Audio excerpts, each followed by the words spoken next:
Seja bem-vindo a mais um episódio do Coluna Sem Neura, o seu podcast com informação de qualidade numa linguagem que você consiga entender. Então, pegando essa sequência que a gente vem trazendo as discussões dos especialistas envolvidos na experiência do paciente com dor oncológica e doença oncológica, a gente vai estar inaugurando aqui agora uma discussão diferente. Então, a gente conheceu isoladamente o trabalho da Camila, o trabalho do Alex, o trabalho do André, dispensa a apresentação de cada um deles. E agora a gente vai conversar exatamente a troca de experiências entre a gente sobre alguns casos reais, exatamente para a gente ver o que essa interação pode contribuir para a melhoria da experiência do paciente no envolvimento com o tratamento da doença oncológica, com os resultados, com a ressignificação, enfim, para aprimorar cada vez mais a assistência dada a esse tipo de paciente. Então, se você não conhece o nosso canal, o nosso trabalho, antes de mais nada, se inscreve no canal, ativa o sininho de notificação, curta, deixe seus comentários aqui. Vai lá atrás ver o vídeo com a história e o trabalho de cada um deles, exatamente para você se familiarizar com o que cada um vai poder falar. E vai acompanhando a gente aqui. Qualquer dúvida que você tiver, a nossa equipe vai ter maior prazer em ajudar a responder, porque cada um deles faz parte do nosso corpo técnico, exatamente para trazer lastro de qualidade à informação que é dada aqui.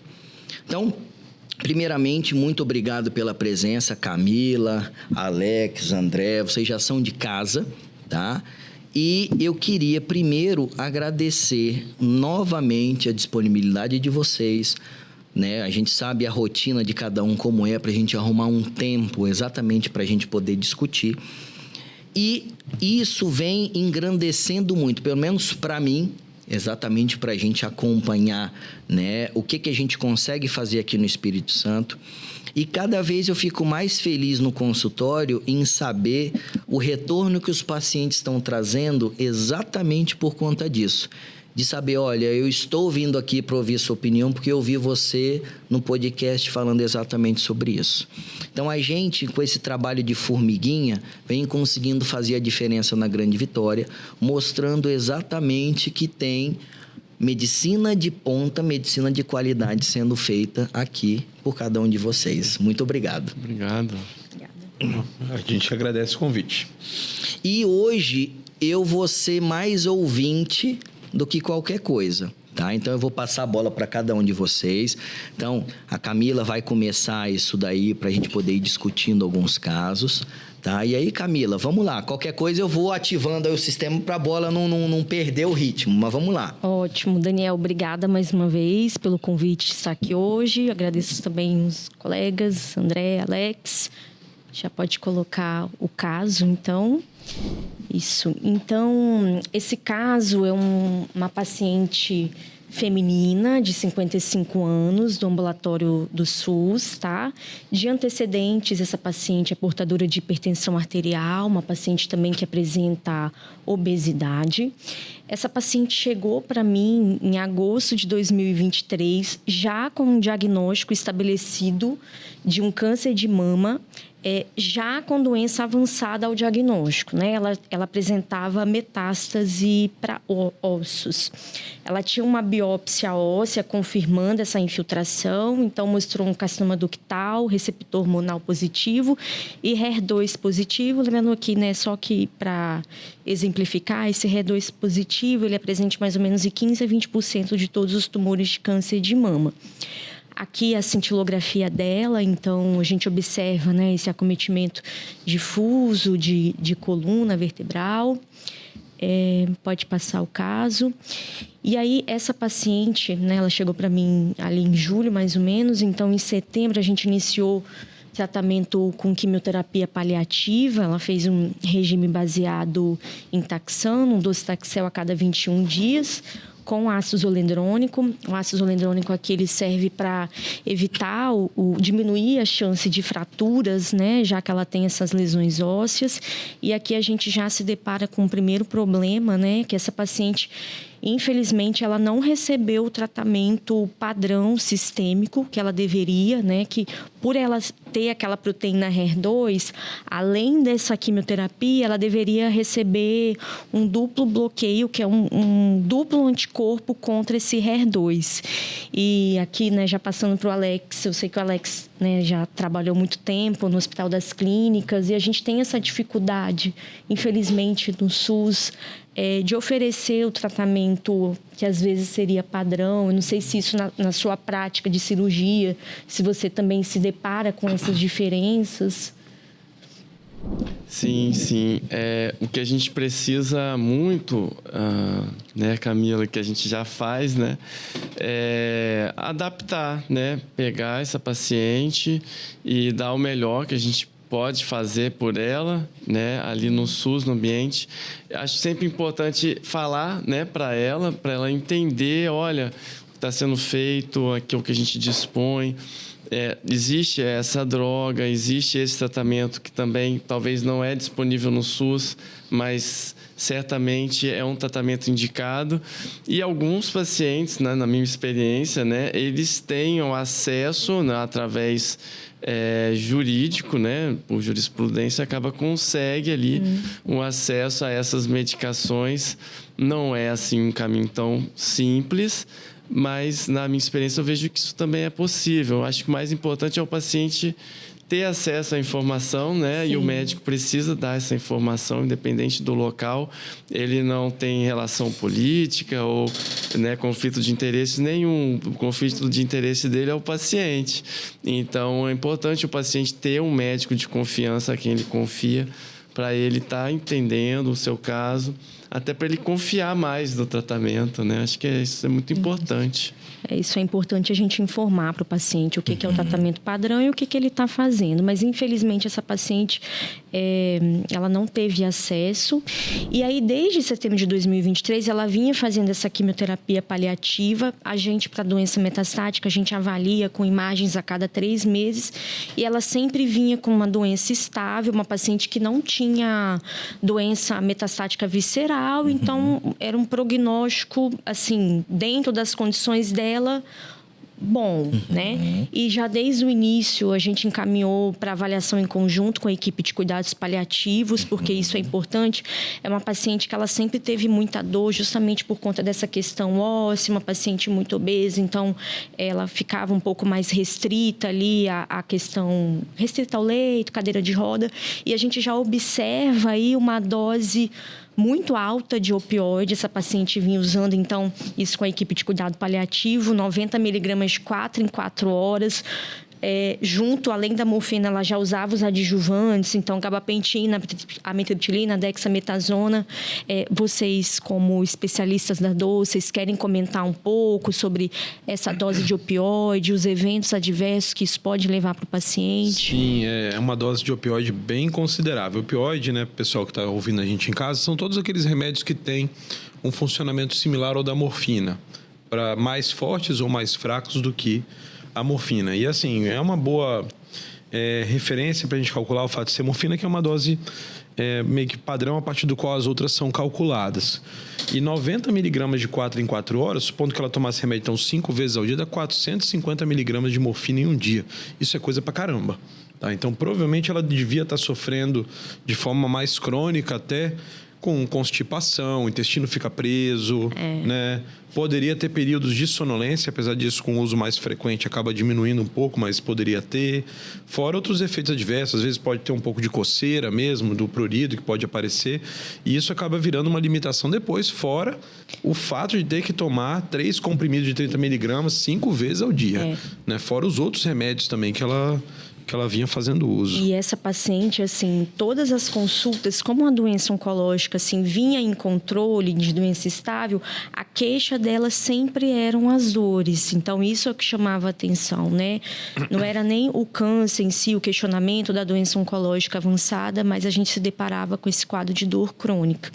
E, além do mais, né, essa quimioterapia que ela fazia, ela também, o taxano, ele causa uma neuropatia periférica crônica. Sim. Também isso depois a gente pode falar um pouquinho, o que existe contra isso, o que a gente pode abordar. Enfim, então, quase 2 anos depois, essa paciente internou por piora dessa dor, principalmente uma dor em região lombar. E aí, prontamente, a gente realizou o reestadiamento sistêmico, pensando em progressão clínica óssea e uma ressonância de coluna. Pode passar. Quer comentar um pouquinho? Deixar para os especialistas aí a imagem? Acho que o Daniel é a melhor pessoa para poder falar sobre. Então, olha só. Volta um pouquinho a imagem para trás. Isso, aí. Então, quando a gente fala do acometimento ósseo, só para quem está em casa entender, cada pontinho preto desse aqui são indícios de que eu tenho lesão tumoral aqui. Então, a nossa coluna é exatamente aqui no meio, a gente consegue perceber que eu tenho pontos de implantação na coluna. Pode voltar lá agora, lá na frente.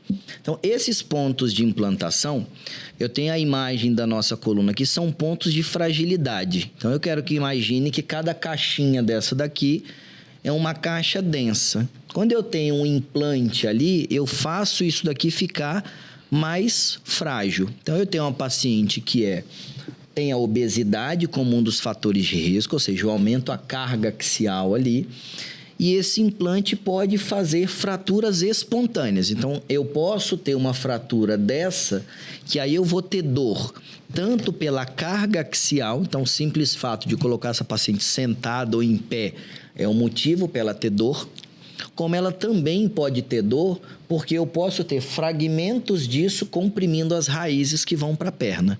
Então, ela pode ter dor nas costas e fraqueza nas pernas por conta dessa compressão dos nervos. O problema desses casos, de uma maneira geral, é que isso não é um traumatismo raquimedular num osso normal. Eu tenho já um osso frágil, que aí, o que normalmente a gente faz quando a gente não tem um implante neoplásico no osso? Eu crio uma ponte nos ossos normais, eu faço uma cirurgia para estabilizar aquele segmento, para o corpo fundir aquilo dali, igual a gente faz no braço quando quebra. E às vezes eu tenho que descomprimir aquele fragmento que está apertando os nervos para o nervo poder recuperar. Só que qual é o problema quando eu tenho implantes nos outros ossos? Eu tenho outros ossos aqui que não estão fraturados, mas têm o implante neoplásico, ou seja, eu perco sustentação. Então, esses casos, todos são muito complicados para a gente definir o que fazer. Por quê? A gente depende de saber qual é a condição clínica geral do paciente, qual é o prognóstico do paciente. Por quê? Esse é um paciente que já teve o diagnóstico em 2023. Esse evento aconteceu 2 anos depois, numa doença que sabidamente já era paliativa lá atrás.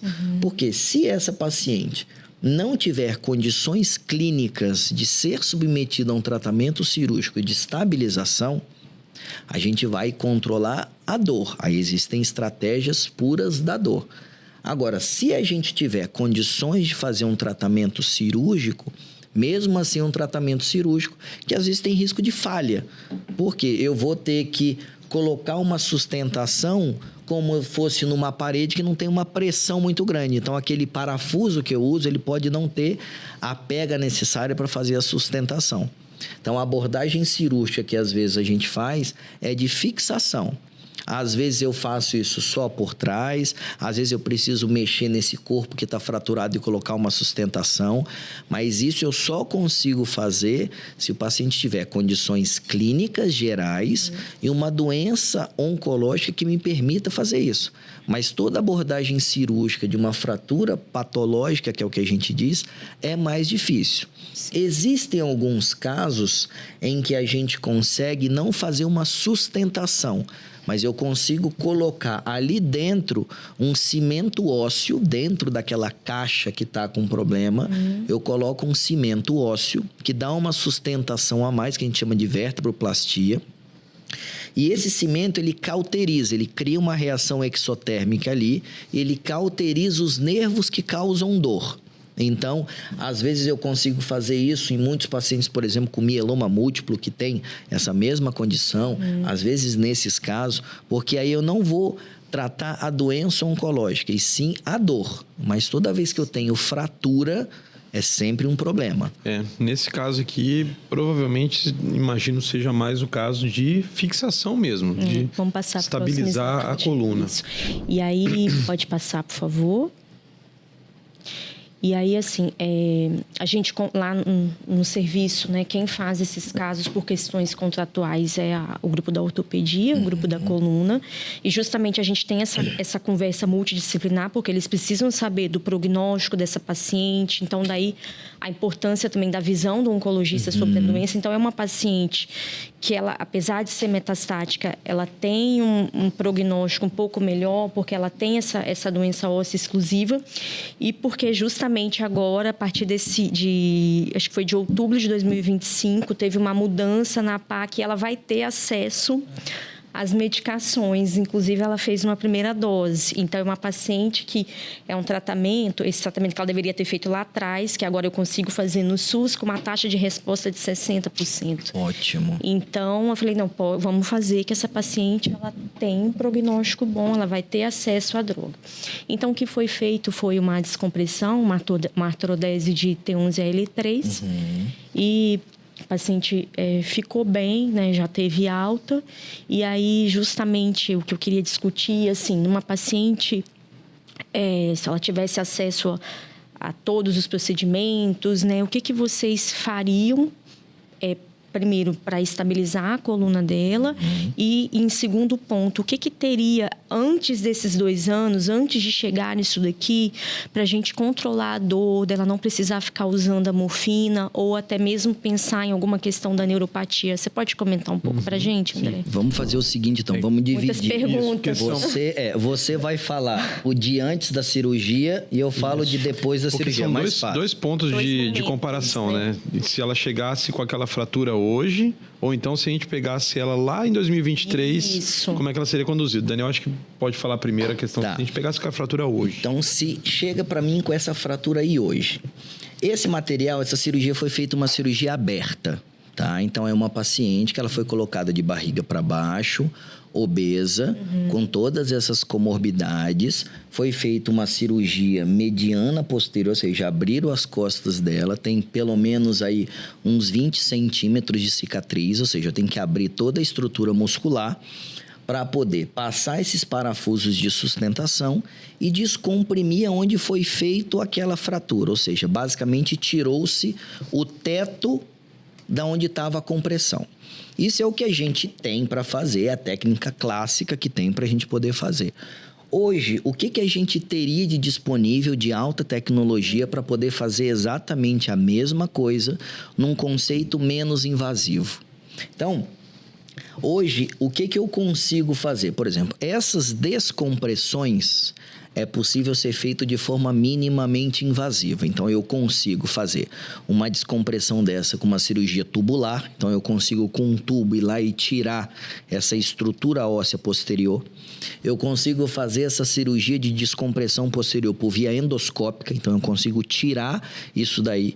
Cirurgia endoscópica é uma cirurgia que eu consigo fazer com um corte de 1 centímetro. Então, com um tubo, eu vou e tiro essa estrutura óssea que descomprime. Agora, a fixação da coluna, eu consigo fazer essa fixação por via percutânea. Então, com pequenos cortes, eu passo os parafusos por entre a pele, eu faço toda essa estrutura de fixação por entre a pele com a mesma construção que está aí.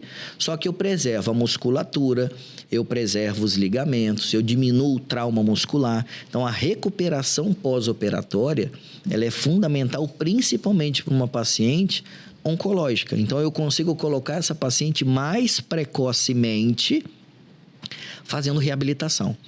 Então, hoje, assim, o sentido final da cirurgia é o mesmo. Eu preciso descomprimir a área que está comprimindo a estrutura neurológica e eu preciso fixar o segmento que está instável. O que muda hoje com a tecnologia é o método que eu consigo fazer isso. Então, a cirurgia endoscópica, ela vem evoluindo para a gente conseguir fazer isso. As fixações vêm evoluindo exatamente para a gente conseguir fazer isso. Por quê? Operar a coluna numa paciente com obesidade aumenta o risco de infecção, é uma dificuldade maior na parte de sangramentos. Então, se eu conseguir fazer isso com menos complicações e menos morbidade, melhora o resultado final. Então, diferente do que eu teria no SUS para o atendimento no plano de saúde, basicamente é isso. Certo. Entendeu? Basicamente é isso.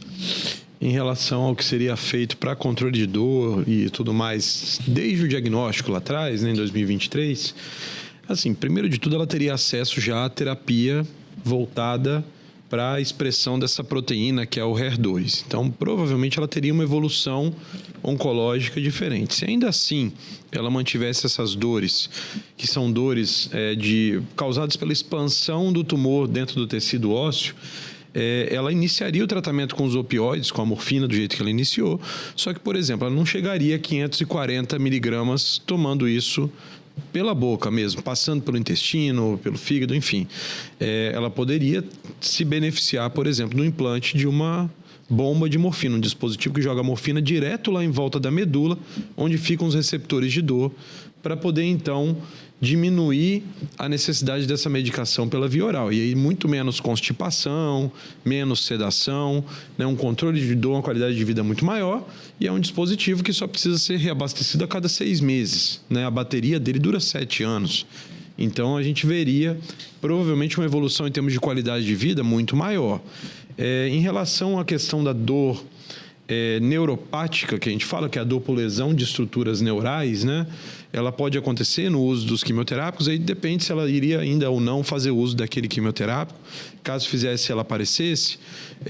Dentro da própria bomba de morfina, às vezes a gente acaba fazendo a combinação de outros fármacos que tem um efeito maior sobre dor neuropática. A própria morfina consegue fazer um pouco isso.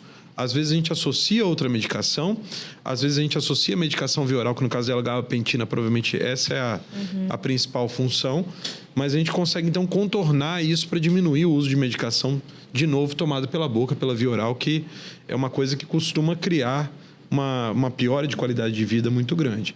Então, assim, eu imagino, né, que se fosse desde o começo num ambiente privado, provavelmente ela teria uma evolução diferente. Talvez ela não chegasse nem, inclusive, a ter esse tipo de fratura patológica que ela apresentou aqui no caso. Então, a disponibilidade de ferramentas, ela permite a gente evoluir mais e mais. Agora, sim, hoje no SUS está começando a já aparecer alguns serviços que têm acesso, por exemplo, à bomba de morfina. Isso que eu ia perguntar. Quais são as perspectivas de acesso na rede pública desses procedimentos para dor? Alguns centros especializados já implantam.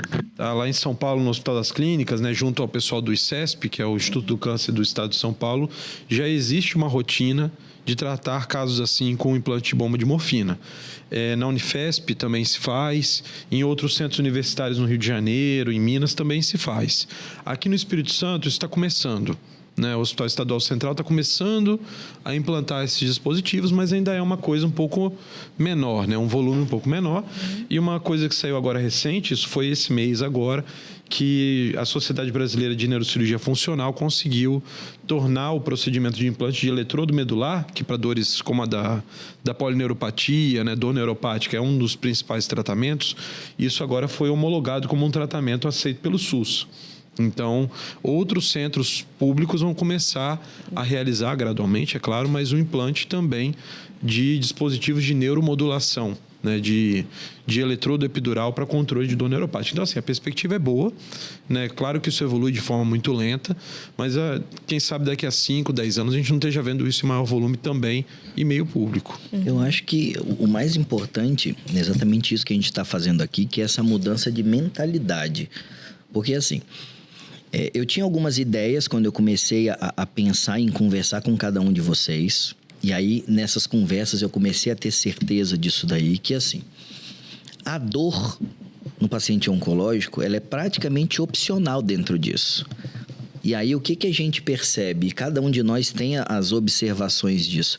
Às vezes, o paciente oncológico, ele nem vai na consulta reclamando da doença oncológica. Ele reclama da dor. E aí, quando a gente começa a ver que eu já tenho esses dispositivos regulamentados na Agência Nacional de Saúde, liberado pelos planos de saúde, que é o mais difícil, não ter isso no SUS, Não é porque o SUS não está disponível a disponibilizar e realizar aquilo dali. É porque a gente precisa fazer todo esse trabalho de capacitação do profissional da área da saúde, de lembrar que isso existe. Porque o que acontece? Essa paciente, ela já teve o diagnóstico da doença oncológica da mama em estágio avançado. Aí já entra o primeiro ponto que a gente já vem discutindo, a importância de ter, por exemplo, um mês, como é esse mês de outubro, de conscientização do câncer de mama. Por quê? O diagnóstico do câncer de mama no SUS é sempre feito em estágios mais avançados do que no plano de saúde. Então, isso muda completamente o prognóstico do paciente. E aí, nas discussões, vocês já mostraram isso para nós. Quando eu pego uma paciente com uma dose alta dessa de morfina, ela não começou com uma dose alta dessa, ela veio aumentando progressivamente. Então, eu já tenho uma paciente que teve o diagnóstico no estágio avançado, que veio aumentando aquilo dali. Se ela veio aumentando, significa que ela vinha sentindo dor todo esse tempo. E quem tem dor não consegue fazer, por exemplo, reabilitação. Aí eu perco mais massa muscular. E a gente sabe hoje que, independente da doença oncológica, quanto mais massa muscular eu perco, mais frágil fica o osso. Então, o nosso corpo ele tem esse mecanismo antifrágil. Se eu não estimulo o músculo para forçar o osso vai ficando cada vez mais frágil. Então, se lá atrás essa paciente tivesse um diagnóstico mais precoce, uma intervenção mais precoce da dor, talvez ela não tivesse essa fratura patológica, mesmo com aquele implante ósseo ali. Entendeu? Então, eu acho que hoje, se a gente consegue fazer essas intervenções, fica mais fácil da gente interagir em tempo hábil. Por quê? Essa paciente, mesmo com a doença avançada, e mesmo no SUS, ela já tem mais de 24 meses aí de história, mesmo com a doença avançada, mesmo com essas metástases, e não são só metástases na coluna. Ela tem na bacia, ela tem na costela, ela tem praticamente no corpo inteiro. Ou seja, ela pode ter dor em cada região dessa. Entendeu? Então, se a gente conseguisse fazer um diagnóstico precoce disso tudo, talvez pudesse mudar não só a vida dela, como dos outros. E isso, o que eu percebo é exatamente ter essa vertente desse paciente ter a necessidade de fazer o diagnóstico precoce e da gente ter esse insight de falar, cara, eu vou chamar mais gente para o time. Exatamente como a gente está fazendo aqui. Sim. Eu queria falar um pouquinho sobre essa questão da dor, né? Muito comum nos pacientes com câncer, é um medo que eles têm. E dentro do que vocês falaram, da abertura que isso pode ter até para o SUS, né? 7 em cada 10 brasileiros dependem do SUS. Então, esses pacientes com câncer, de maneira geral, ao diagnóstico, 50% deles vão ter dor. E quando a gente fala em um câncer diagnosticado mais avançado, que é o padrão, muitas vezes, que a gente encontra, quase 70% das vezes, em situações como é o câncer comum nas mulheres, no caso é o câncer de mama, muitas vezes a gente diagnostica avançado. E essas pacientes vão ser as pacientes que vão ter dor. E esses casos, chega a 90% dos pacientes que vão fazer o diagnóstico já com dor, né? E, às vezes, a dor, ela não é tida como uma prioridade para o paciente. Às vezes, ele não tem muita noção, ele tem medo do câncer, de morrer de câncer, e ele, por desconhecimento dos mecanismos, né, que uma pessoa pode eventualmente morrer de câncer, ela acha que a dor é uma coisa que não é importante, assim, ou mesmo os familiares. Porque, às vezes, a pessoa tem a dor, só que ela não tem forças para ir atrás de fazer um tratamento ou de ficar ciente. Então, por isso você falou, o próprio médico precisa saber, né, a população e os médicos também do Sistema Único de Saúde e os de privado, para estar indicando esses tratamentos mais sérios, aí vamos dizer assim, do ponto de vista técnico, mas que são mais simples do que a gente imagina. né? Então, acho que isso é importante. Uma coisa que eu achei muito bacana, e eu achei que fosse demorar para eu conseguir conversar isso numa temática de podcast, foi a conversa que eu tive com a Camila sobre a gente falar de câncer e morte. Isso é a primeira coisa. Porque todo mundo fica com todo aquele milindre de falar de morrer. E a gente se preocupa com uma dignidade muito grande para nascer, chá de revelação, isso, aquilo, vai bater foto no parto, mas na hora de morrer todo mundo fica... E assim, quando você tem um diagnóstico de câncer, a areia da ampulheta ela já vai correr mais rápido. Então alguém vai ter que te falar sobre dignidade na hora de você partir. E aí, quando a gente lida com dor oncológica, para mim isso entra dentro da dignidade do partir. Porque o que acontece? Para quem está fragilizado com câncer, ele vai sentir dor. E é incutido na cabeça de todo mundo que faz parte do pacote. Você tem câncer terminal, você tem dor, cara, faz parte dessa experiência que você está passando. Só que isso é mentira. A doença oncológica, infelizmente, é uma fatalidade. A dor hoje, graças a Deus com a tecnologia, ela é opcional. Então, hoje a gente consegue fazer intervenções para melhorar a qualidade de vida. E aí, quando o paciente está com menos dor, ele consegue entender a própria experiência que ele está passando. Porque às vezes ele não vai entender ou não vai conseguir se dedicar ao tratamento quimioterápico que precisa, ao tratamento radioterápico que precisa, às interações familiares que ele vai ter nesse final de vida, porque ele vai estar com dor. Entendeu? Então, eu fiquei muito feliz que a gente conseguiu conversar sobre isso, entendeu, Camila? Porque não é sempre que a gente consegue conversar sobre isso, porque é meio que um tabu você falar de morte, entendeu? E eu acho que, assim, a morte é a única certeza que a gente tem. E eu acho que cabe a gente que lida com esse perfil de paciente passar essa segurança. Porque você não vai chegar para ele e falar, você não vai morrer. Não tem como, ele está sentindo isso. Agora, se você chega e fala, olha só, eu não tenho pena de você, como você bem disse isso no podcast, mas eu tenho respeito pelo que você está passando e eu vou te ajudar em cada fase, o paciente se sente protegido. Entendeu? Então, eu acho isso bem importante.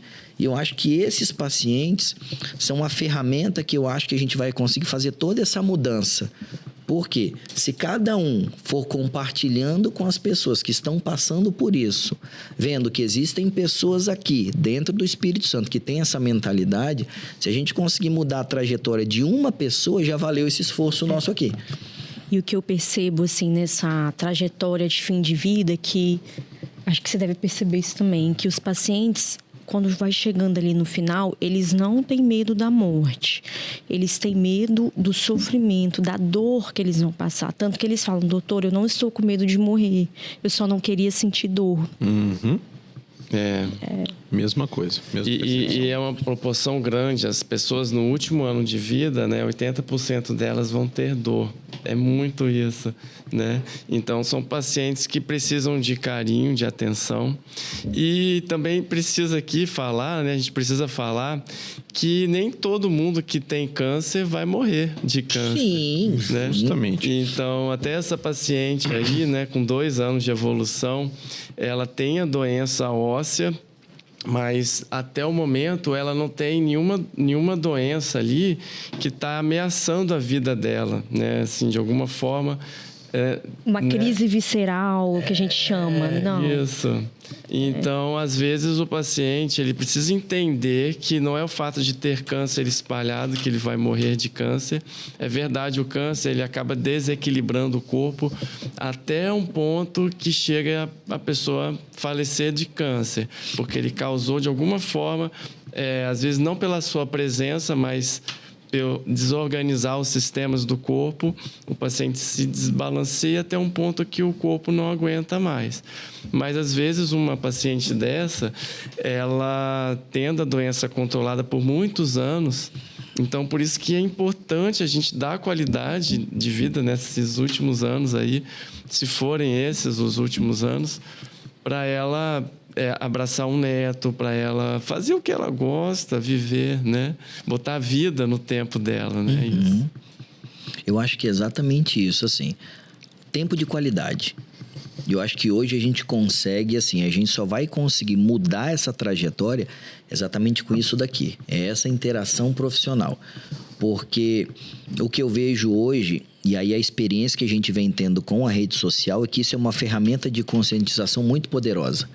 Eu fico muito feliz quando eu vejo no consultório alguém que me viu, ouviu um de nós falando alguma coisa, e falou, eu vim aqui porque eu ouvi você ou alguém falando sobre isso no podcast, entendeu? Então, assim, acaba que a relação ela não vai começar ali, ela vai continuar ali, porque ela começou naquela interação com o telefone, entendeu? Então, assim, isso daí é bacana, porque, às vezes, esse paciente ele não vai ter a energia de ir a primeira vez te procurar. Mas se ele passa por você ali na rede social e vê um fio de esperança, ele fala, cara, eu quero conhecer esse pessoal. Isso é legal, entendeu? Porque, às vezes, por exemplo, a forma como a gente tem isso nos planos de saúde, cada tratamento desse é super rápido a execução deles. Todos os convênios liberam, todos os hospitais estão preparados, a maioria dos pacientes tem condições de fazer. O que falta? É esse paciente chegar aos serviços, entendeu? Então, o achar que a dor é importante é o mais importante. Isso para todo mundo. Que seja o profissional médico que está conduzindo, mas o fisioterapeuta, o terapeuta ocupacional, o fonoaudiólogo, qualquer profissional da área da saúde que identificar esse paciente, para mim, ele tem obrigação de pelo menos dar esperança. Porque é o que você falou. O paciente, às vezes, ou a maioria das vezes, ele não vai reclamar da doença oncológica, mesmo que ele sabendo que ele vai morrer daquilo.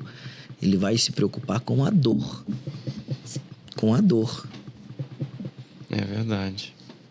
Muito bacana, hein? Muito bacana. Ó, subiu a régua aí da discussão, hein? Né?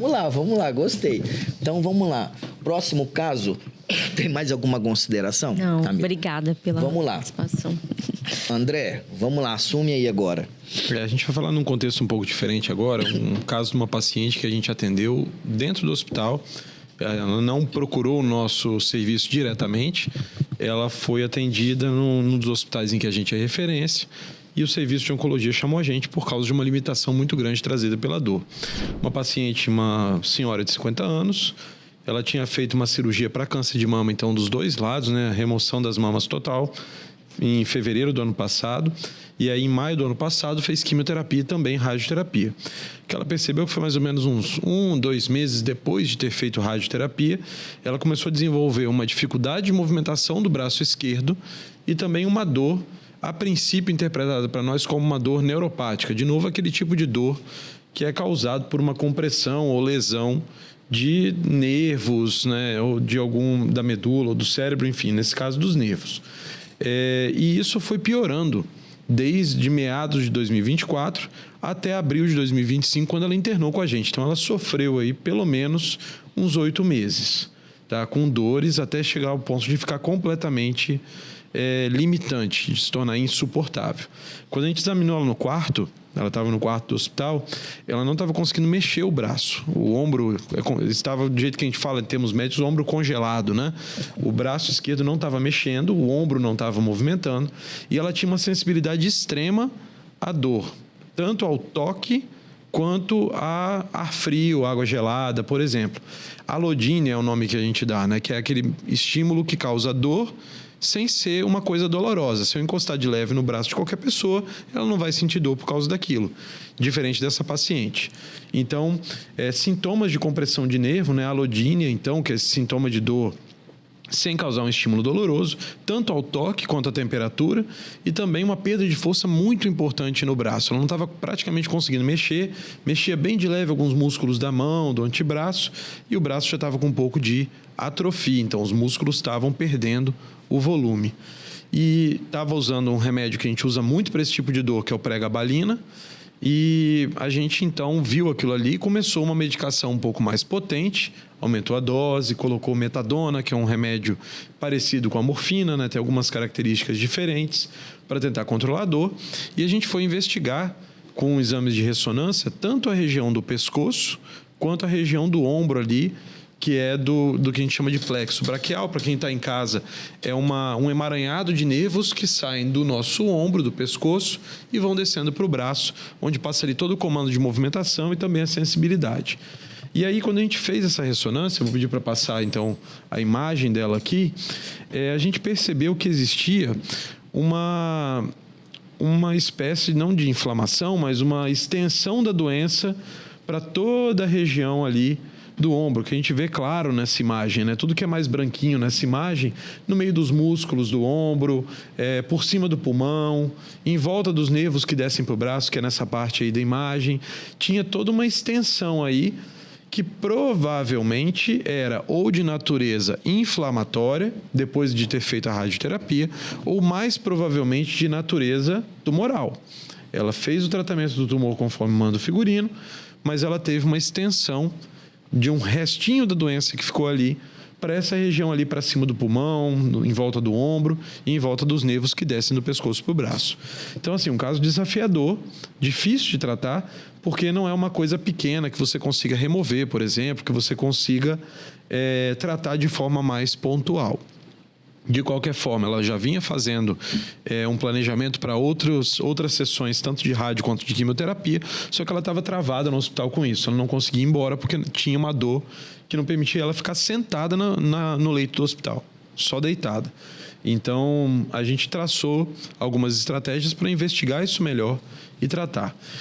Começamos fazendo uma infiltração. A gente faz uma injeção de anestésico, né, e de corticoide na saída dos nervos a partir do pescoço e também em um outro nervo que fica ali pertinho, que se chama gânglio estrelado. É um conjunto de alguns neurônios que descem também para a região do braço. A gente esperava o quê? Se tivesse tido uma melhora, provavelmente era um problema mais dos nervos mesmo e às vezes uma estimulação medular poderia ser uma alternativa. Que a gente acabou percebendo que não teve melhora nenhuma. Ela, depois do procedimento, ela ficou tão mal quanto ela estava antes. Não teve grande melhora. Então, a gente percebeu que não era um problema simplesmente só dos nervos. Aqueles outros tecidos ali, musculatura, a própria articulação do ombro, também estavam contribuindo muito para essa dor. Então, na verdade, ela tinha uma dor de origem mista, né? Tanto uma dor de expansão tecidual do tumor ali nos músculos, na gordura, quanto a dor de compressão dos nervos. E aí a gente fez um teste, colocando um catéter em volta ali da região da medula, com a infusão de morfina direto naquela região. E nesse teste ela teve uma melhora muito importante das dores. Então, sendo positivo esse teste, a gente diz que ela é candidata ao implante daquela bomba de morfina que a gente já discutiu aqui mais cedo. E foi exatamente o que nós fizemos. Internada, imposto desse teste positivo, a gente solicitou o convênio, a liberação. Depois de poucos dias, 3, 4 dias, foi autorizado e a gente fez o implante, então na mesma internação. E aí, com uma dose de 0,8 miligramas em 24 horas, o equivalente a 240 miligramas de morfina pela via oral, ela ficou muito bem. Então, ela foi para casa, pouco depois do implante, 2 dias depois, e aí ela foi seguindo a vida com essa dose. No retorno de ambulatório, eu aumentei um pouquinho para 1 miligrama e ela ficou assim por vários meses, quase 6 meses. Ela internou em setembro por outra causa, porque teve sinais de progressão daquela mesma doença, com algumas questões pulmonares, mas do ponto de vista de controle da dor, ela segue muito bem. Então, isso mostra como a terapia foi efetiva. A gente conseguiu diminuir o tempo de internação, melhorar a qualidade de vida, apesar de não conseguir, infelizmente, nem em todo caso isso é possível, né? Restaurar a função do membro, mas pelo menos ela consegue levantar, consegue andar pela casa, consegue participar de eventos da família, da igreja, enfim. Ela consegue conviver mais e utilizar melhor aquele tempo, adicionar a vida, como você falou, né, ao tempo, que foi bem legal isso, né? Então, ela consegue participar das outras atividades que ela estava restrita antes. Então, é um tratamento que pode ser realizado nesse tipo de contexto e em vários outros. O que traz melhores resultados é a avaliação criteriosa antes de instituir um tratamento como esse. Como a gente fez ali, por exemplo. Ela passou por algumas etapas ainda internada, em que a gente pôde selecionar o melhor tratamento e, sob medida, indicar, então, essa terapia. É uma das aplicações, dentre os casos, nunca tem um igual ao outro. Cada paciente tem várias particularidades e aí a gente consegue, então, com base nisso tudo, selecionar o melhor tratamento. Foi um caso bem proveitoso para a gente. Incrível. Parabéns. Obrigado, foi bem legal. E eu te pergunto, esse tipo de tratamento, ele existe há quanto tempo no Brasil? No Brasil, mais de 20 anos. Ah, caramba. Uma coisa interessante, né, André? Eu até comentei com você no último podcast que, por ser um procedimento minimamente invasivo, isso possivelmente não vai atrapalhar a ciclagem do quimioterápico. Não é uma coisa, eu tenho que interromper porque vai fazer... Não é uma mega cirurgia, então isso é importante, né? A gente não vai ter atraso no tratamento do paciente retornar àquela sequência do tratamento oncológico, né? Pelo contrário, ali, inclusive, foi uma coisa que facilitou Exatamente. Retomar logo. Porque agora, como a dor dela está controlada, você vai entregar essa paciente bem para o oncologista justamente para dar seguimento ali no que ela precisa fazer, né? Exatamente. Legal. Uma coisa que eu acho interessante, e esse slide resume muito dessa discussão nossa, é exatamente assim. A dor oncológica não tem uma receita de bolo. Então, quando a gente viu esse caso, nós olhamos um para o outro, que a gente trabalha sempre junto nesses casos, falando, cara, essa dor é por conta de quê? É uma lesão do nervo? É uma lesão primária tumoral que está causando isso? Só que quando você tem o ferramental ali para poder elucidar o diagnóstico, tudo isso daqui foi feito no intervalo de 1 semana. Então, a gente fez um bloqueio para poder ver se era o nervo que estava causando a dor.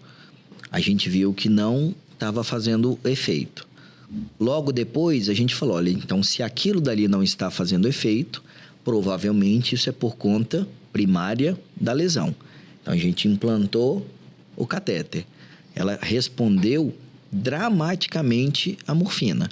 Então, internada já com menos dor, por conta do efeito dessa morfina do teste, a gente solicitou isso ao plano de saúde e fez a implantação dessa bomba. E aí ela ficou bem já nesse intervalo já de 1 semana, vamos colocar, de internação. O que acontece? A dose da bomba é 300 vezes menor do que a dose oral.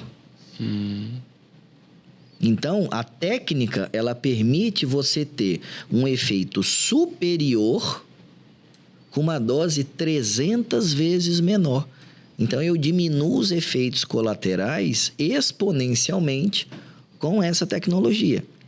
E aí, o que acontece? Aí, esse alinhamento de expectativa é importante porque a gente não consegue mexer em absolutamente nada com a motricidade do braço, porque eu tenho o acometimento da lesão tumoral envolvendo isso. Então, eu tenho a perda do movimento, eu tenho a dor, eu tenho a doença oncológica, eu tenho todo o contexto social envolvido naquilo dali.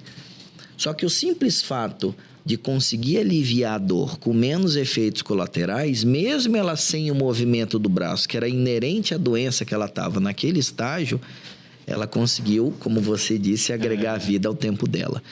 Então, isso daí é uma coisa que, assim, não cabe a gente fazer falsas promessas. Não é para isso que a gente está aqui.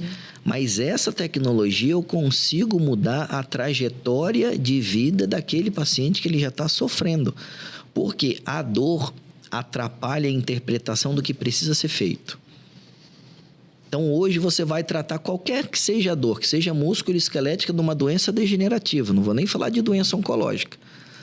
O cara não vai entender nada do que você falou se ele não aliviar a dor. Nada. Então, se você precisar que ele tome o remédio direito, ele não vai tomar. Se precisar que ele volte, ele não vai voltar. Se precisar que ele faça fisioterapia, nada. E o cara com dor não vai dormir direito, aí vira uma bola de neve. Então, se hoje a gente consegue, mesmo essa paciente internando com progressão de doença, que ela teve um derrame pleural, a dor não era um problema para ela. Então, isso é muito bacana. Você pensar que a maioria da nossa realidade tem dor. E ela chegar e falar, a dor para mim hoje não é um problema. O meu problema é a progressão da minha doença. Com um dispositivo que eu tenho uma dose 300 vezes menor que a dose oral. Porque imagina, hoje ela com 1 miligrama por 24 horas, ela vai estar usando menos do que aquela sua paciente anterior. Com menos efeito colateral. Com menos efeito colateral. Você perde muito do remédio desde ele entrar em você pela boca até ele chegar onde ele precisa agir, né? A bomba passa todas essas barreiras. E é uma coisa importante, só um assunto em anexo que eu acho que o pessoal de casa precisa saber, assim, não deve existir preconceito em relação ao uso de opioides.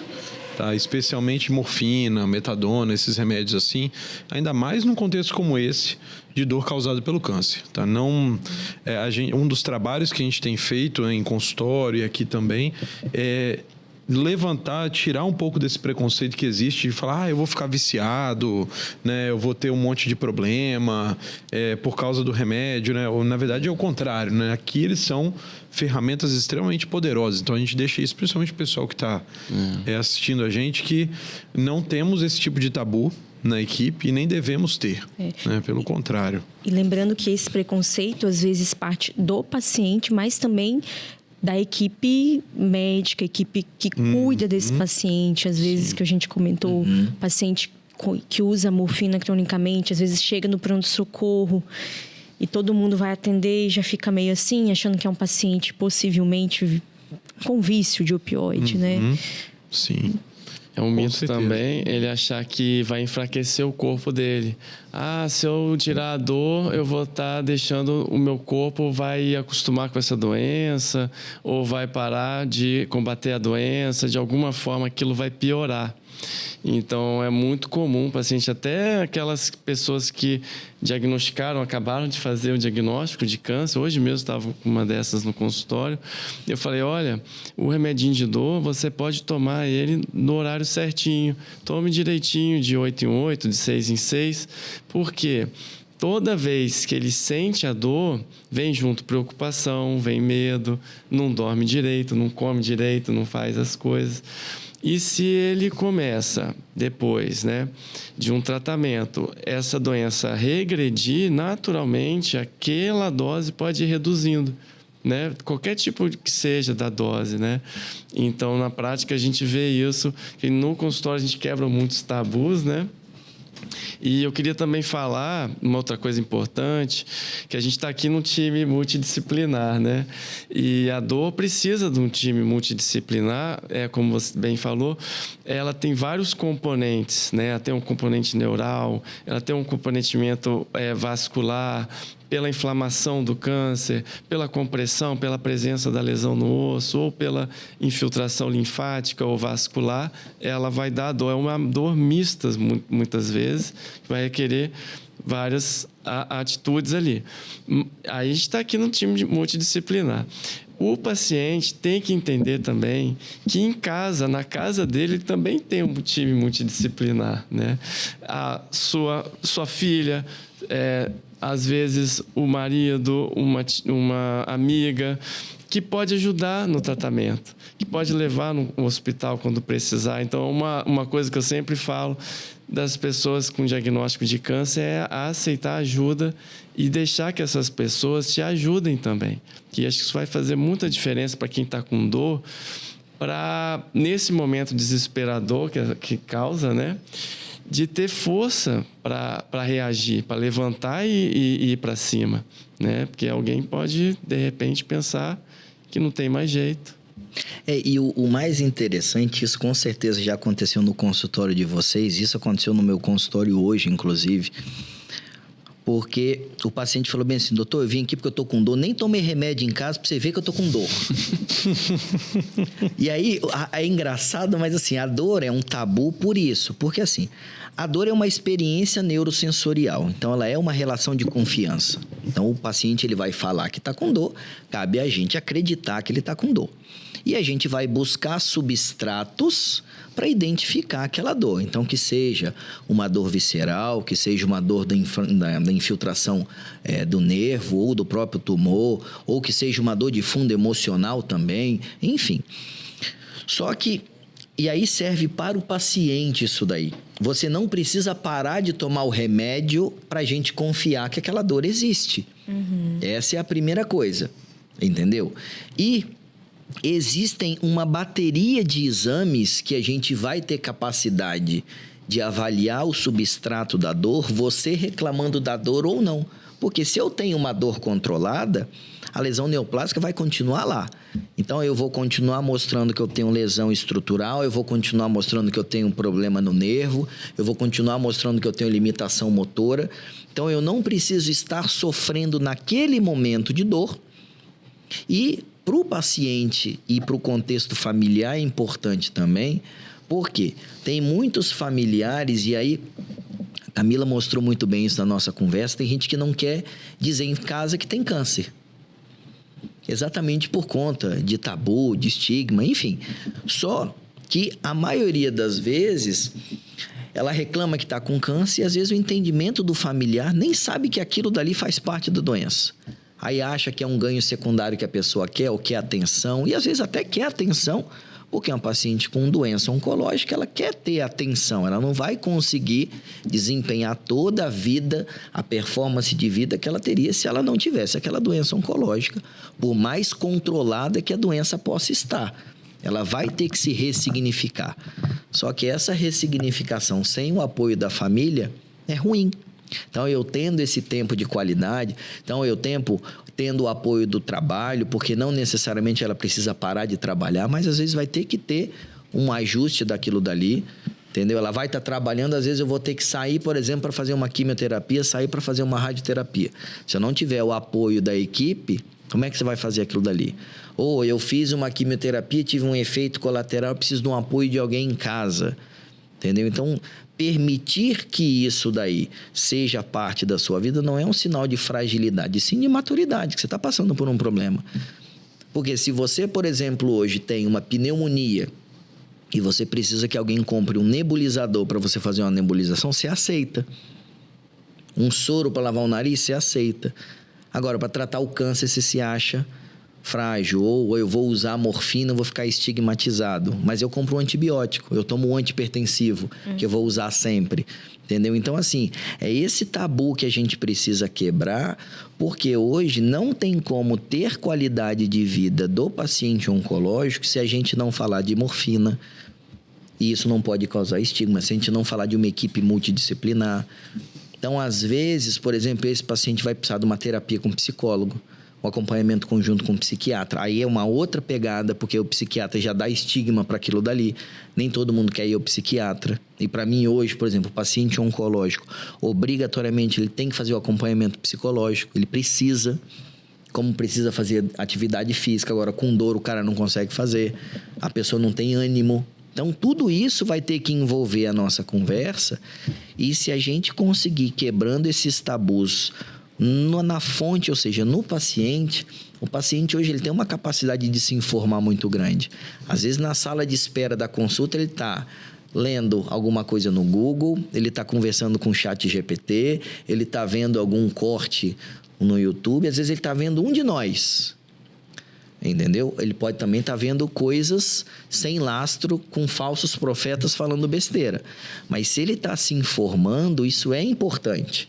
Exatamente para a gente tentar quebrar esse tabu. Interessante, é isso aí. Top demais. E você? Conta aí mais alguma coisa para nós. Uma coisa que eu queria falar aqui, né, dessa questão aí da dor e tudo, e esse paciente com dor que é frágil, né, ele precisa entender também que aquelas pessoas que terminaram o tratamento do câncer, elas também podem evoluir com dor, né, de alguma forma, ter uma dor crônica devido a uma sequela do tratamento, né? E às vezes essas pessoas podem também pensar, poxa, mas eu já fiquei curada do câncer, né? Às vezes, essa dor aqui, acho que é isso mesmo, é assim mesmo.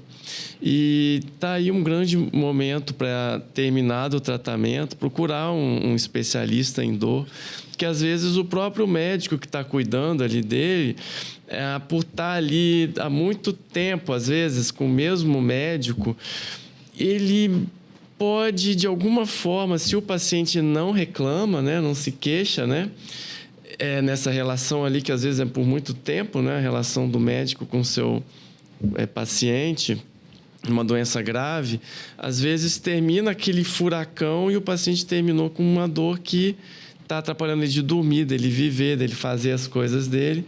E às vezes ele não quer falar para o médico, ou não quer se queixar, ou não acha que aquilo não vai ter mais jeito. Então, eu queria dar esse recado também desses pacientes que terminaram, o tratamento do câncer, estão com dor, procurar ajuda, reclamar, como você falou, a dor, a gente não enxerga a dor, né? A gente tem que sentir ela através da nossa sensibilidade como médico, né? Para poder ajudar nosso paciente. Eu acho isso, assim, importantíssimo, porque o que eu vejo? Para o paciente com câncer, é muito natural para ele que a figura do oncologista vai estar junto com ele para o resto da vida. E ele vai ter aquele apego, mesmo ele estando super bem, mesmo estando com uma doença controlada com 5, 10 anos, ele sempre vai lembrar do oncologista. Aí eu preciso ir lá no oncologista para saber se está tudo bem. E eu acho que, assim, a forma mais saudável de encarar, já que a dor é uma coisa tão presente e piorando a qualidade de vida do paciente com câncer, é que a figura do médico da dor tenha que estar presente na trajetória do paciente desde o começo. Por quê? Se ele vai depositando confiança no médico da dor, da mesma forma que ele vai ter a confiança do oncologista, no momento adequado, o médico da dor vai fazer a intervenção na trajetória de vida desse paciente, ele vai se sentir seguro de fazer aquilo dali. Porque qual é o problema que a gente tem hoje?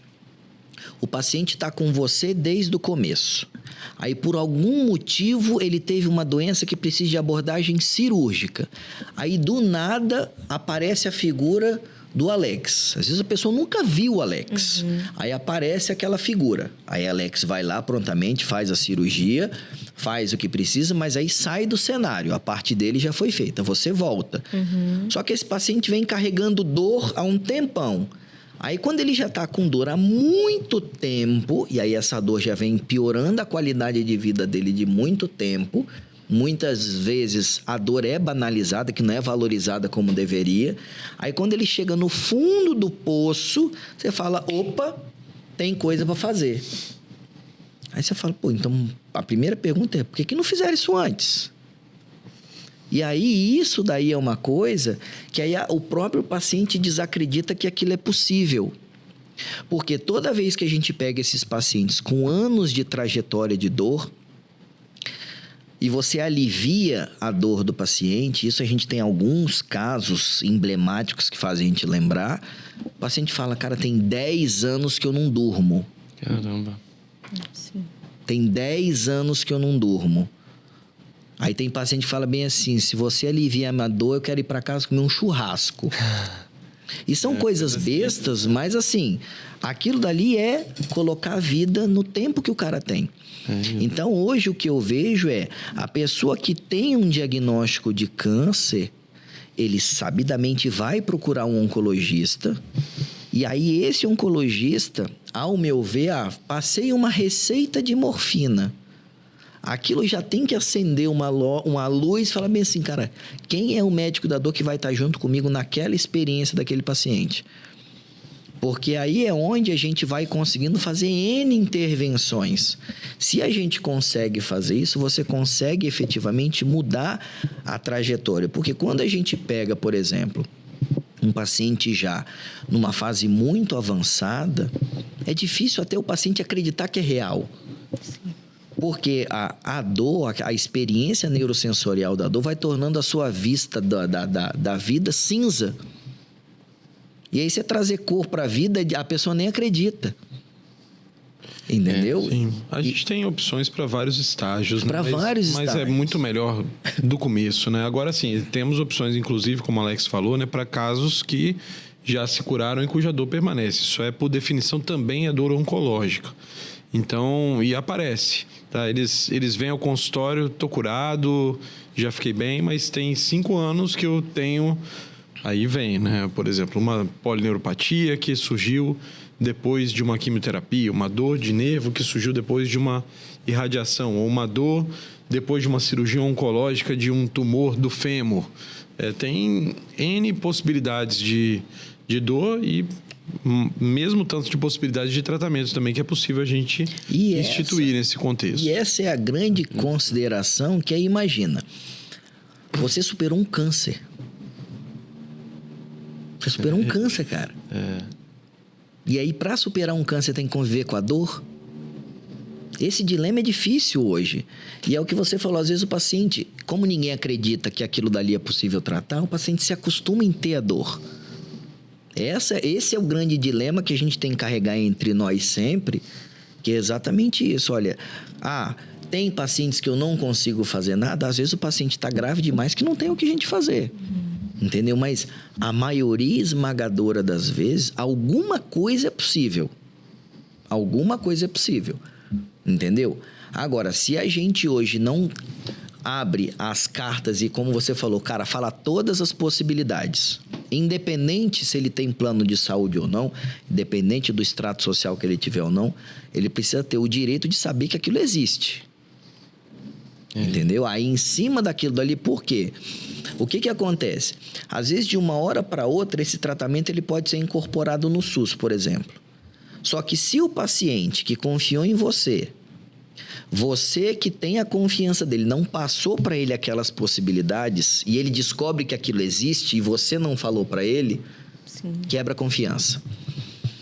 Entendeu? Então, hoje, com a quantidade de conhecimento que a gente tem nas redes sociais, se você perguntar hoje para qualquer inteligência artificial, falar bem assim, eu tenho uma polineuropatia pós-quimioterapia grave, tem tratamento? Ele vai falar, tem, neuromodulação. E aí, se você conversa com o seu oncologista, ele fala, não tem não. Você fica como? É assim mesmo, aceita e é isso mesmo. Você fica como? Entendeu? Então, assim, esse é um dilema, porque é difícil a gente estar atualizado. Eu estava conversando isso com uma paciente no consultório ontem, que ela tem 10 anos, que ela tem uma imunodeficiência primária de imunoglobulina IgA. Ela fala, cara, ela estuda isso todo santo dia, tem 10 anos, ela só estuda isso. Eu falei, cara, você sabe isso muito mais do que eu. Porque tem 10 anos que eu estou estudando um monte de coisa. Eu sei mais do que você, porque eu tenho bases que você não tem. Só que ela estuda aquilo todo dia. Então, imagina, um paciente que tem câncer há 5, 10, 15 anos, cara, ele vai estudar sobre aquilo da doença dele, espero eu, todo dia, para saber se tem uma novidade, para saber se tem... E aí, cada vez mais, a gente vai adquirindo novidades, tanto no tratamento com medicamento, mas no tratamento das sequelas também, das complicações. Entendeu? Então, se hoje a gente não consegue estar na crista da onda dessas coisas...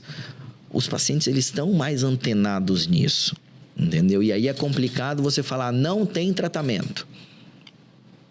É diferente falar, olha, você não consegue fazer agora, ou nesse momento você não consegue, mas isso existe, porque às vezes o paciente dá um outro caminho, como você falou, olha, eu não tenho como fazer isso pelo SUS, mas eu tenho outras formas de incorporar aquilo dali. Ok, entendeu? Mas eu acho que isso tem que estar rondando esse paciente. Por quê? Faz com que ele acredite que tem pessoas que acreditam na dor dele. E eu viro e mexo quando eu vou conversar sobre neuromodulação com os pacientes, tem muitos que falam bem assim, cara, você foi o primeiro que acreditou na minha dor. Idem. Mesma coisa. E você não precisa encostar no paciente. A maioria deles, às vezes, você sente a labilidade emocional quando você fala, cara, eu acredito na sua dor. Entendeu? E normalmente a gente banaliza a dor. É o que você falou. Se você chegar hoje, você, Camila, chegar hoje no pronto-socorro, falando bem assim, a minha dor só passa com morfina. Automaticamente eles vão rotular na sua testa bem assim, ó, chegou a viciada. E às vezes você tem uma dor oncológica que só passa com morfina. Entendeu? Então, isso daí é uma coisa que a gente tem que batalhar entre nós, porque é real entre nós. Então, se entre nós, do extrato nosso médico de alta performance, isso acontece, não tem como eu exigir, por exemplo, que o paciente não seja assim. Agora, se entre nós a gente começar a lidar com isso de forma mais fácil, para falar, por exemplo, da mesma forma que eu falo, olha, eu vou usar o quimioterápico XYZ, e isso a gente vai falando, da morfina tem que ser a mesma coisa, porque é um tratamento igual.